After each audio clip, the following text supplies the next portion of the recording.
Sir Bong, may bayad po ba yung aral? Alam niyo sabi-sabi na may bayad yung aral. Ang sa pagkakaunawa ko nga, sa pagkaka-relay sa akin, huwag niyo ako i-quote na ito sabi ni Sir Bong. Hindi ito official statement ng DepEd. Sa pagkaka-relay sa akin, parang nasa 280 na yata o nagkamali na ako. Basta less than 300 or almost 300. Kaya kung magkakaroon ka ng isang oras na aral, ano yan? Almost 300. Almost ha? Kaya kung magkakaroon ka ng 2 oras, almost 600. Malaki din. Kaya lang, don't quote my word na ito na yung official statement. Hindi. Hindi ito official statement ng paaralan, ng division, ng region, or ng DepEd. Ito ay narelay lang sa akin. Pero by now, kung ang tanong, meron na bang pondo para pambayad sa mga teachers? Wala pa akong nalalaman, wala akong idea. At sa pagkakaalam ko, wala pa. Wala pang malinaw.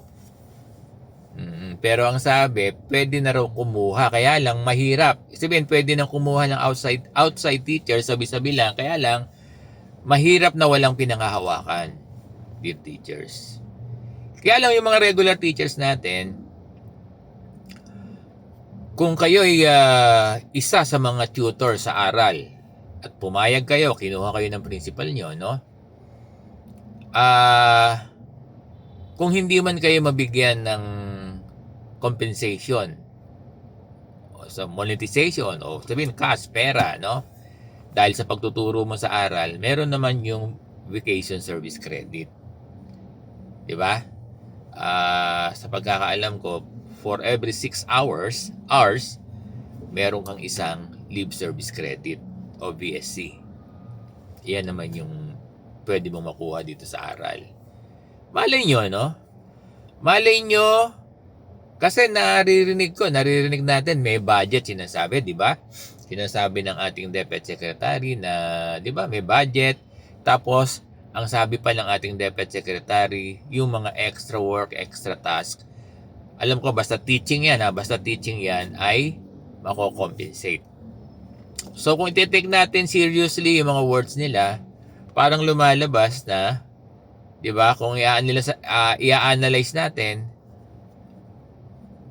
pwede nating sabihin na posible magkaroon ng bayad yung mga aral tutors. Kaya lang, don't take my word correct, ha? Wala pang nilalabas na black and white, directive na yung mga regular teachers natin or outside tutors natin ay magkakaroon ng compensation, bayad dito sa aral as aral tutors. Ganon. So yung sinasabi ko sa inyong 289 or almost 300, naririnig ko lang yan. Wala pang final. Naririnig lang ni Sir Bong yan. Marites, hindi naman. Mga reliable people naman yung nagsasabi na yun daw binabanggit sa kanilang meeting. Pero, ang sabi nila, wala pa raw na talagang confirmation o guidelines na pwede nating panghawakan. Kasi sinasabi nila sa amin, kung gusto nyong kumuha, kaya lang, sila din nagsasabi, baka mamaya ay, dahil hindi pa nga confirm, baka daw wala din, no? Oo. So, hindi natin sinasabing meron, hindi rin natin sinasabing wala pa, o wala, kasi baka magkaroon nga ng compensation, ng bayad, yung mga aral, yung mga magwa-volunteer sa aral tutors, na? Kaya lang the teachers, ang sinasabi ko sa inyo, papaano kung walang mga walang outside tutors kasi hindi tayo pwedeng kumuha kasi hindi natin alam kung magkakaroon ng bayad. Ang talagang magiging guru dyan ay yung mga regular teachers. Kaya ang tanong ko palagi, kung tatanggi kayo, ako lang sasalita bilang isang punong guro kasi alam ko na paano, dito sa amin sa Caloocan High School walang problema. Actually, sobra na nga kami.